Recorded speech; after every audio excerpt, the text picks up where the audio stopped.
Awareness, the final frontier. These are the explorations of Jonathan Robinson and Brian Tom O'Connor.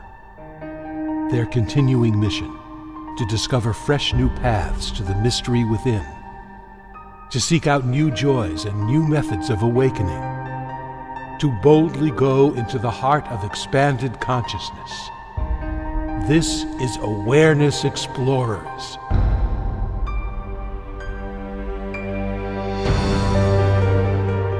Welcome back, friends and fellow explorers. I am Jonathan Robinson, and I'm here with my co-host, Brian Tom O'Connor. And both of us have been through a lot of stuff the last few weeks, as I'm sure you have. How are you doing, Brian? I'm doing pretty well, Jonathan. I just got back from a week-long retreat called Vortex Healing, which we might mention, and been through all kinds of interesting stuff. And that brings up the whole topic today of what we're calling spiritual transmissions and its relationship to consciousness and awakening. But before we go into that topic, I want to differentiate it from a related but different topic, which is getting energy or Shaktipat from gurus. That's been around for thousands of years. People have reported that in the vicinity of a guru like Ramana Maharshi or Neem Karoli Baba or whoever, that people have all kinds of experiences and they wake up, and it's a time-tested way to affect people. But today we're going to talk about another aspect, which is, can you get some of this energy that helps you to awaken from a guru who is not in your presence? Maybe there's several thousand miles away, or maybe they're dead, like Jesus or Neem Karoli Baba.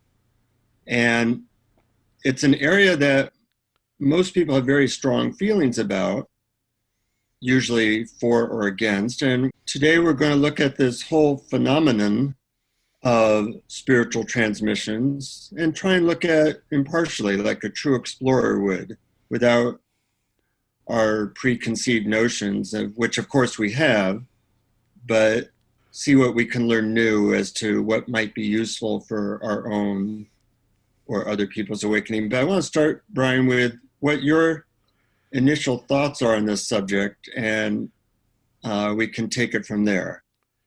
Well, preconceived notions are running rampant, unfortunately for me, because I'm pretty much skeptical about this topic. As a matter of fact, you and I had a pretty lengthy conversation before recording this about whether we should even be talking about this. And I was skeptical about that, about whether it's actually useful to pointing people to their true nature as awareness. But it is a popular subject, and it is fascinating, and we might as well look at it from both sides, from the skeptical as well as from the enthusiast, or at least the curious explorer point of view. I appreciate that. And one of the things which I found interesting in our pre-recording discussion was that you actually have some experience with this. And I wonder if you could tell about your experience and then what your thoughts were about it afterwards.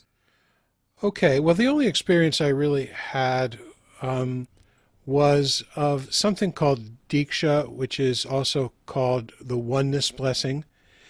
And there was a woman named Annette Karlstrom who came to New York and had an evening, and I heard about it through an email I subscribed to, so I decided to go. And we all went, and then she gave a little talk. We were all sitting on chairs in a studio, like a yoga studio or meditation studio type place. And she was lovely, and her talk was great. And then she asked us to all close our eyes, and she walked around among us, stopping at each person for a little while and putting her hands over our heads. Basically with the idea that she was transmitting Diksha, or Oneness Blessing. And I just sat there quietly, and she moved so quietly I couldn't even tell when she was near or when she was not. But what happened was I was overcome with tears, and something deep inside, some maybe deep wound from long ago. I don't know. It didn't seem to be related to some specific event. But what happened was I was immersed in tears for what seemed like 20 minutes. I was just crying and crying and crying. But the good kind of crying, the crying you get from a real healthy session with your therapist that feels cathartic. So it was actually, I considered it a lovely and deep experience. I don't think it led to an awakening or to a shift in identity or a realization of my true nature, but it was lovely. And then I was so interested in it that I went to another group that meets regularly, a oneness blessing group, where they did this among themselves and they practiced this. And I got nothing out of it and felt nothing and didn't continue going. So that's my really only experience with it. Mm-hmm. Yeah, yeah. Now, in the vortex healing system, I asked the leader about these types of experiences because I've had several experiences kind of like what you had. And I asked specifically if they help with awakening because I was kind of skeptical. I think, they do something. And her response was interesting. She said that people have what she calls karmic knots, like let's say 100 karmic knots in them that keep them from awakening. They're like conditioning knots. And these types of experiences are clearing out or releasing some of these contractions in our being. And she says it's kind of like taking a weight off. If you're trying to fly, it's very hard to fly if you also have a backpack that weighs 100 pounds on you. But if you take that backpack off, it's easier to get into the air. And I found that a useful analogy. I have no idea if it's true, but a lot of the people who swear by spiritual transmissions seem to look at it that way, that you get Reiki or vortex or Diksha, or even you tune into the energy of Holy Spirit as a way of maybe letting go of blocks to spiritual evolution. What do you think of that idea? Well, I like the idea of untying conditioning knots, certainly. And I like that term better than karmic knots Mm-hmm. because it seems simpler and more straightforward and more accurate, or at least in our culture, it seems more palatable, at least to me. Mm-hmm. But I don't know how much it has to do with the experience of relaxing and allowing someone else to give their energy. In other words, basically, if I am relaxing and expecting someone else to transmit something to me, what I'm doing is, A, usually you get physically relaxed, and B, I'm not trying anymore. I'm not doing something. I'm not trying to get something. I'm not trying to change my experience. I do think it's possible that you become more open and you become more allowing.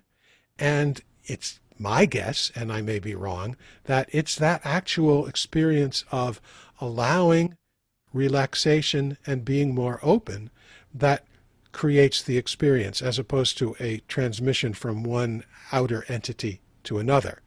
And of course, this plays into my own prejudices and beliefs because in my experience and my belief, true awakening is something that you find within yourself as opposed to something that comes from something outside of yourself into yourself. That it is the knowledge of your true being, the ground of being, of pure consciousness or awareness. Yeah, I respect that view. And it's interesting in that I'm in a slightly different place in that I used to have pretty much the thoughts that you're having, but my experience keeps being different than my beliefs, which is a very strange experience, you know. Sure. I don't believe in this stuff, but I keep on having experiences that show me otherwise. So I may have to update my beliefs. You know, belief systems Mhm. are BS, meaning belief systems. Those are the two words, so belief system. So I think one of the things that's hard as a true awareness explorer is to come from the angle that says, you know, none of us really know what's going on. You know, whether it's explanation for the Big Bang or how to be consciousness or what we need to do or what somebody else needs to do. We all like to think we know everything, but in reality, life and consciousness and everything is much more complex than our rational mind can possibly comprehend. That's right. And it is all concepts. Yeah, And the concepts are in a surface level of the mind.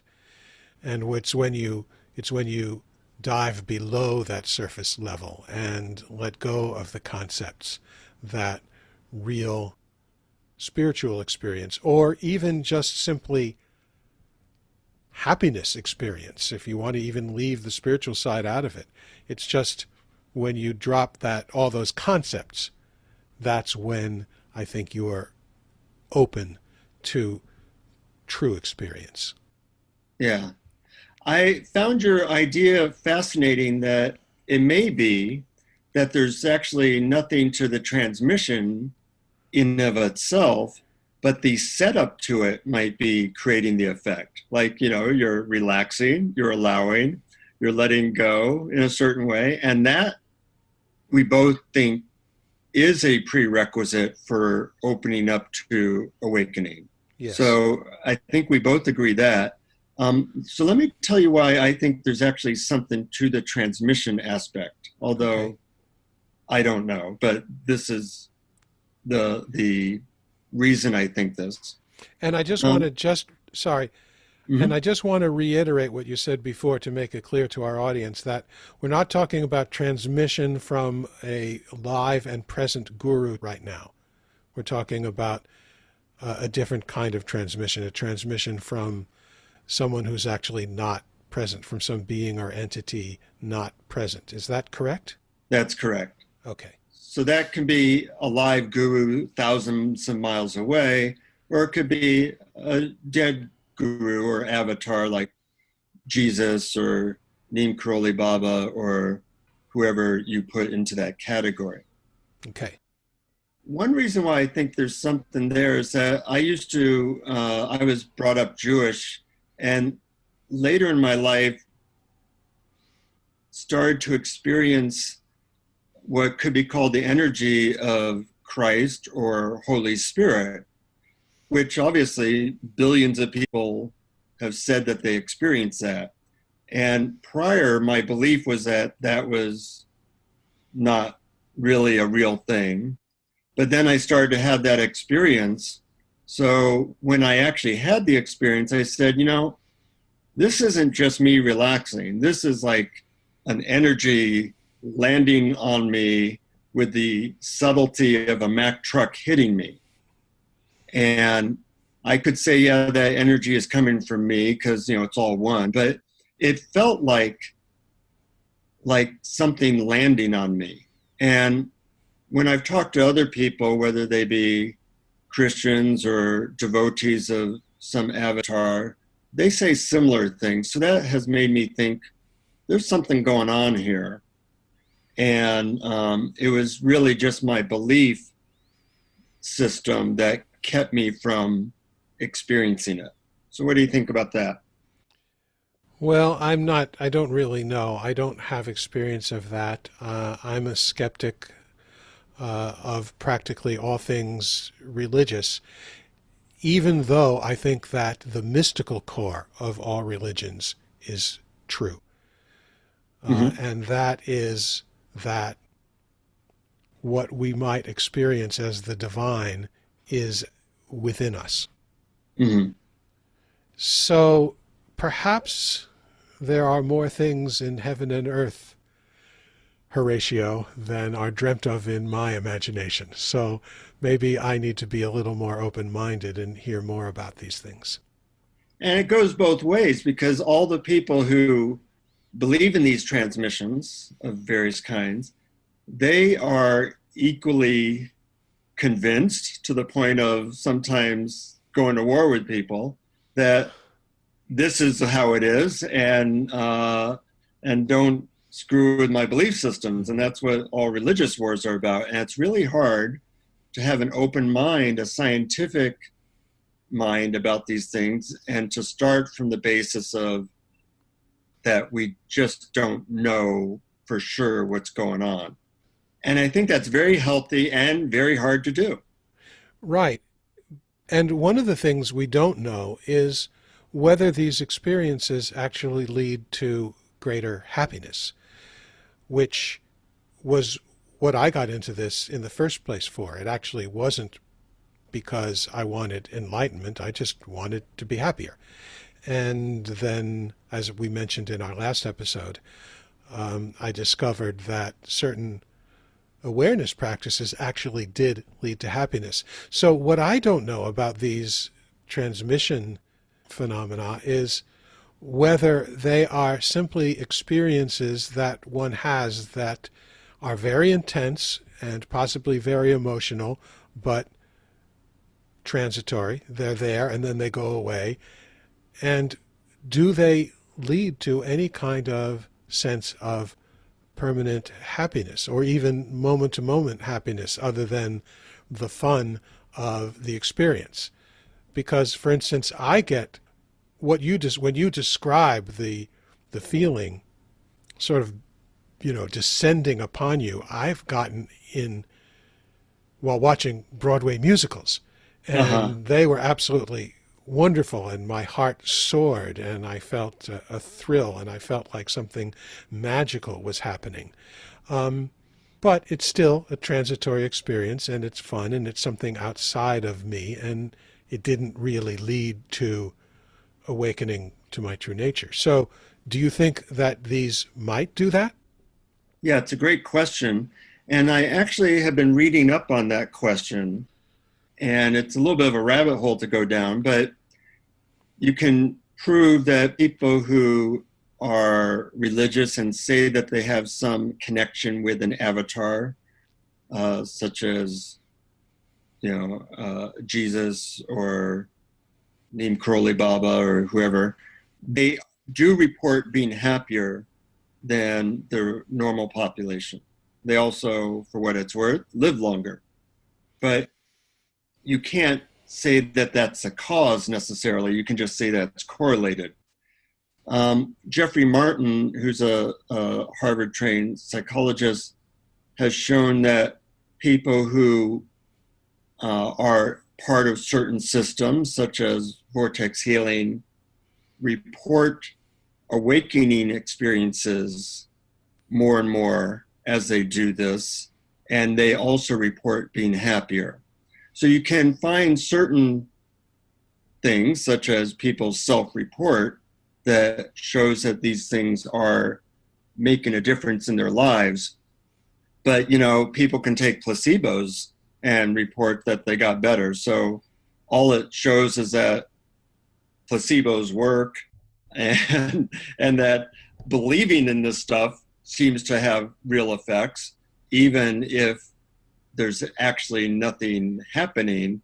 There are real effects from participating in these types of transmissions. Mm-hmm. But I think it's useful to also look at some of the pros and cons of pursuing these types of paths. And something I've been struck with is just how popular they are. And I think they're getting increasingly popular.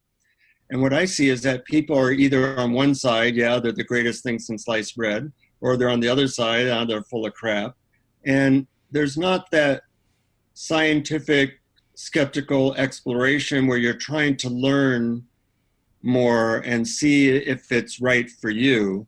So I thought presenting some of the pros and cons from our personal experience might help our listeners to evaluate for themselves if they want to pursue this type of spiritual approach.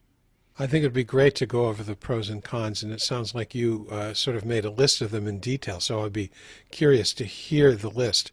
I was wondering whether we should do that right away, or you've talked about vortex healing, and I don't really know what that is, and many others don't really know what that is. Do you think you should talk about that first, or should we go to that later after we talk about the pros and cons? Well, let me mention a little bit about this workshop I took and its system. It's a series of workshops you take where supposedly you learn to channel a dead avatar named Merlin, not the Merlin from King Arthur, but another being. And what is an And avatar? an avatar is a being that is really one with God. I think the closest thing we have in Western culture would be Jesus. But in India, they'll say somebody like Sai Baba or Krishna is an avatar. Hmm. So, there's been beings that supposedly are, or there's one that comes to America now named Amaji, that they're basically a manifestation of God in some way. They're not a regular person who raised their consciousness. They come fully God realized. Is that the hugging saint? Yeah, yeah. Uh-huh. Okay, but that's an actual transmission in person, one to one, right? Yes, with her. But she is considered an avatar, and she does do one-to-one transmissions by hugging. Uh-huh. So in Vortex, you're supposedly not that different from Christianity, where you're asking Jesus to come into you, you're asking this being to come into you. And I definitely do experience some energy landing on me. And I have sent that energy to people, and they have had pretty profound experiences. And you learn to basically channel this energy. And you could say that Reiki was a form of channeling in that way. But I talked to somebody who was very into Reiki, and he said it was originally a path of awakening. But as it goes through the whole American culture, where we kind of get down to the lowest common denominator, it became something else. And I think that's true of a lot of these systems, which is one of the cons, is that they may start off, say, like Christianity, as a path of awakening, and eventually there's parts of it that become focused on politics and on, we're better than you, and this is the only path, and all that human stuff that religion often gets into. Mm-hmm. But it's hard when you're part of a group like this to not kind of enter into that culture. And if that culture has, we're the only way, and this is what you need to do for $49.95, then you become a little bit inundated with those unfortunate add-ons. Mm-hmm. It's all pretty interesting, and my reaction to it, because I am skeptical, is that it is all about imagination. Now, I actually believe imagination is an incredibly powerful force, and a force that's not really understood, and that's certainly worthy of study, both experiential and scientific. And I'm more interested in the phenomenon of imagination than I am in the particulars of what's being imagined, which all sound kind of woo-woo to me. And as a matter of fact, you told me a funny story earlier when you told someone you were actually going to vortex healing. What was that? Yeah, I said, I'm going to this workshop, and they said, wow, I'm surprised you're doing that. That seems very woo-woo. And I wrote back, not only is it woo-woo, but you'd have to add an extra woo-woo. So it'd be woo-woo-woo-woo. And then I Yeah. said, the problem is I don't believe in any of this stuff. It just happens to work for me. Fascinating. So, part of the con is it is woo-woo. And, it can be hard to deal with your own beliefs, much less when you tell somebody else about it. They can give you strange looks. And that's part of the downside of it. And I think another potential downside is it kind of puts the responsibility for your spiritual growth not completely within you. It's like you're surrendering to somewhat of an external force, even if that force isn't alive currently. Absolutely. And it reminds me of a quote from Adyashanti that I discovered when I was looking into transmissions. He said, "Many seekers do not take full responsibility for their own liberation, but wait for one big final spiritual experience which will catapult them fully into it." And this is what leads people to be addicted to, well, the power of charisma, for example. But that's going into the live guru topic, so we're straying a little bit. Yeah, no, that's a powerful quote, and I think it is a potential downside of that type of path.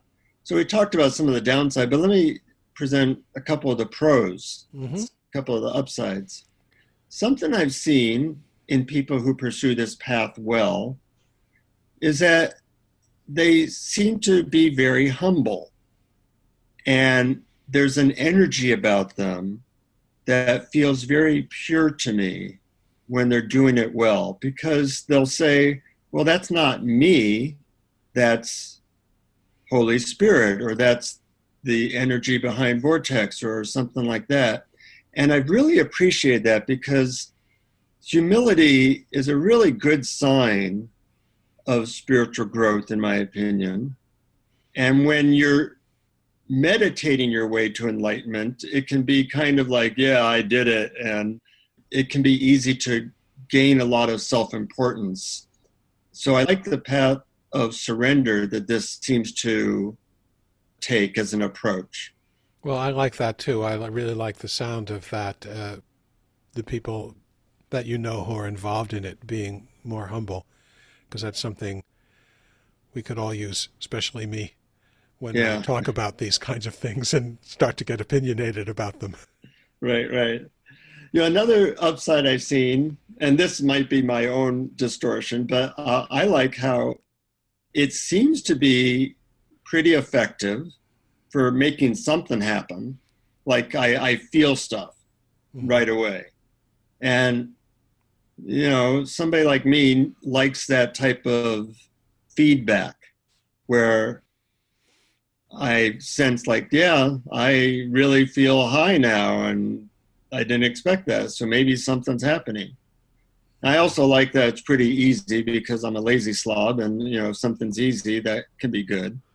That's not the final vote, but, you know, easy is better than sitting in meditation 12 hours a day. For 30 lifetimes. Yes, exactly, exactly. And a lot of people who have done this say that it really helps with their conditioning, that it's a way of clearing out old conditioning. And I think that's an underrated topic, that even if you awaken, you still have all your conditioning there, usually, not always, but usually. And to have a system that helps clear out that conditioning, I think, is very, very useful.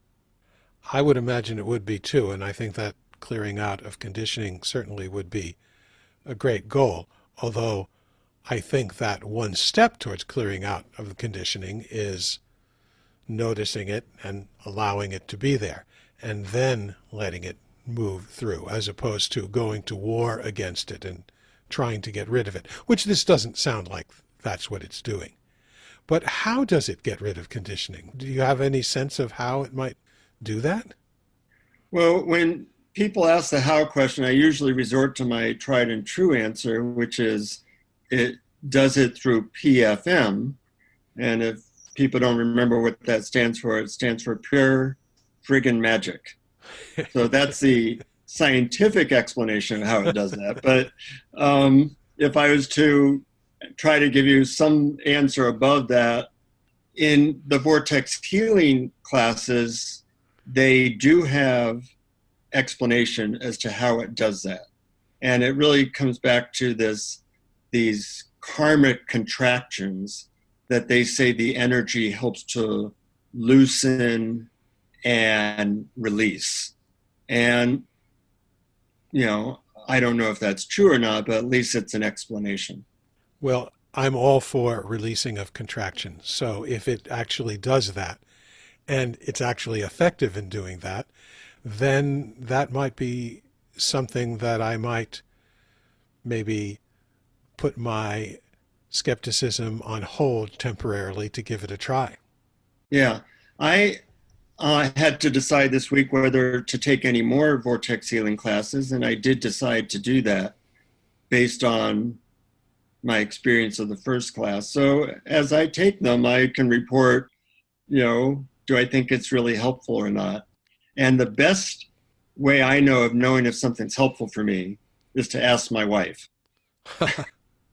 Because I can fool myself, but I can't fool her. She lives with me and she says, yeah, you really changed. Or no, that didn't change at all. And I think that's a pretty good testimony when she says, yeah, something shifted when you did that or the other thing. Is that what she said after the first week of the vortex healing? No, she says it's too soon to tell. And Okay. and I have to do more of this. They have a daily meditation you can do, or healings you can do in other people. And I think it will take some time, maybe 6 months or so, for me to know, is something really going on other than me just feeling good when I do this method. Hmm. So we'll see. It's an exploration. It's an exploration, right? And feeling good is nothing to be sneezed at. That's true. So the question, though, is you're feeling good helping you to get to more awakening, or is it just another form of entertainment? Exactly. Yes, that is the big question, and it's a unanswered question, at least Yeah. between us at the moment. We really don't know whether this can, but if it does, it may do it not for the reasons stated. Like I attested to before. It might be the relaxation and allowing and surrendering that actually does the trick, as opposed to an energy coming in from outside. But I may be wrong about that. I certainly Yeah. have been wrong about many, many things in the past. Well, I appreciate your being willing to explore this and be open minded. And it's really, really difficult to keep an open mind about these things. And, we see on a national level, everybody's positive about our politics now and nobody's listening to each other. Mm. And when we don't listen to each other, we don't learn. And one of the things I like about Awareness Explorers and our conversations, Brian, is that as we talk, we do kind of learn from each other. And I think that humility is one of the key ingredients of moving forward spiritually. Even if you don't do what somebody else says, the ability to learn from each other is incredibly important. Yes, absolutely. Well said, and thank you for saying that. So I thought I would guide people in a guided meditation that has to do with transmission. And this, if this goes against your belief systems, well, you're welcome to try it out or not. And this may be your imagination, or it may be that some dead divine being showers you with energy. We don't really know. But give it a shot, see what happens. As Brian said, just the surrendering and allowing is an important ingredient in opening up to your essence. So if nothing else, I hope you enjoy that aspect of it. But begin by making yourself comfortable and taking a couple of slow, deep breaths. And think of this guided meditation as a little bit more like a prayer, where you're asking to receive a beneficial energy. And who or what you receive that energy from can be completely up to you. It can be that you're receiving the energy of a divine being, such as Jesus or Holy Spirit, or a guru who's no longer with us, like Neem Karoli Baba, or a guru avatar who is with us, like Amaji, or anyone else that you feel in some way connected to. But just choose one for now. And imagine that you are like a radio that is able to receive frequencies. And you are tuning your radio by relaxing and allowing to receive the frequency of some manifestation of the divine. You are opening and allowing and surrendering. There's nothing for you to do. Those frequencies are already all over. God and its many manifestations, or the divine and its many manifestations, are permeating the universe. And you are asking for and slowly tuning into a frequency that is beneficial to you in some way.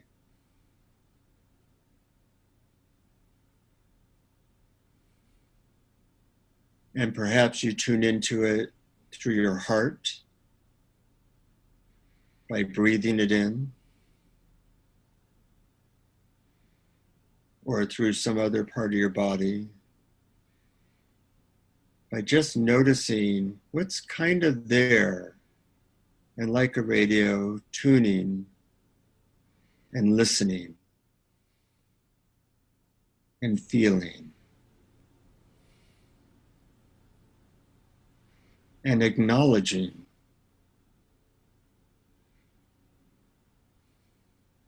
that we are receptive and can be receptive to divine transmissions.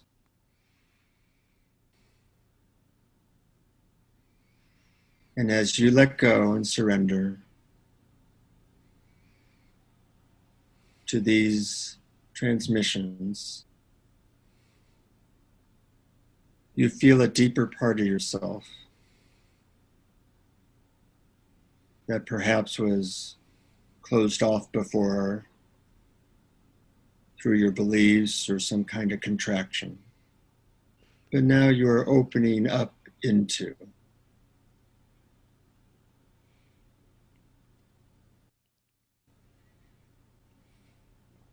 And you can feel thankful for whatever peace or energy you receive.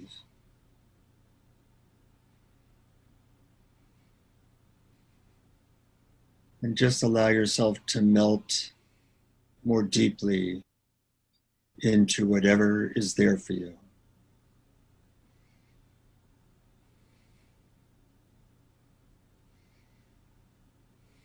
And know that you can get better at surrendering to the peace or whatever energy is there as you learn to allow and trust the present moment to reveal all kinds of wondrous gifts.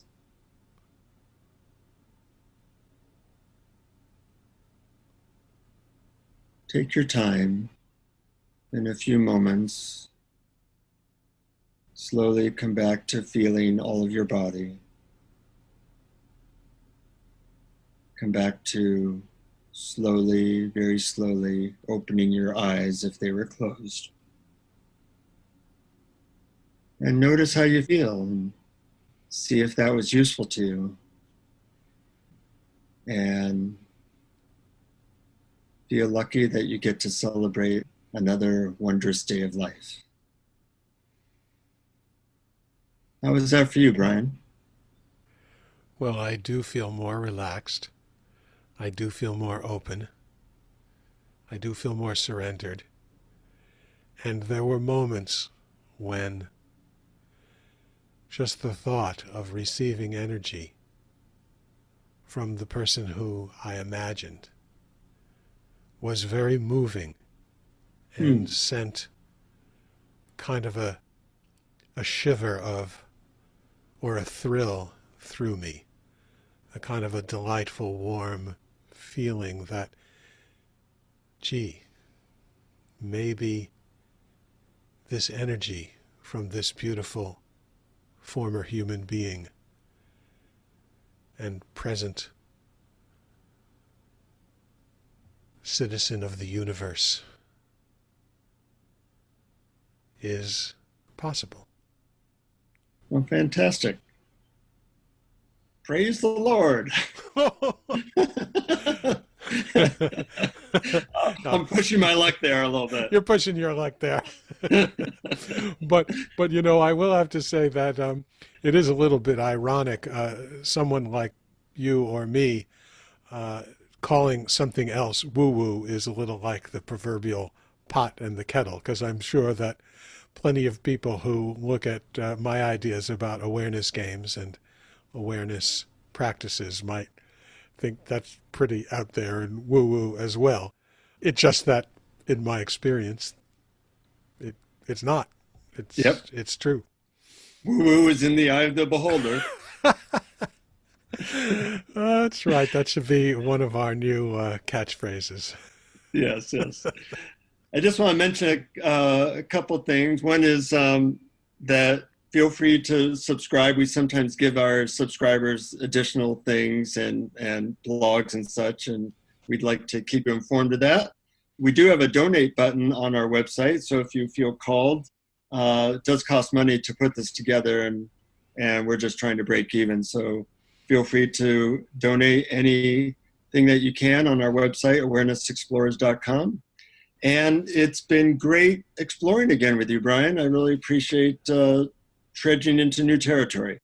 Thank you, Jonathan, and thank you for that meditation. It was really lovely, and the whole discussion was fascinating and fun. Good. Well, that's what we want. So be sure to share these podcasts with your friends and family, because it's a great beginning to explore these topics with the people that you're close to and move forward and learning from each other. And I hope that you have some great times until our next episode. Till then, keep exploring. Keep exploring. Thank you for listening to Awareness Explorers. To learn more, you can check out our website at awarenessexplorers.com. Please subscribe to our podcast on iTunes, Google Play, or your favorite podcast app. And we'd love it if you would post a review. And please share our link on Facebook and with family and friends, because knowing yourself as awareness is the greatest gift you can give yourself or someone you love.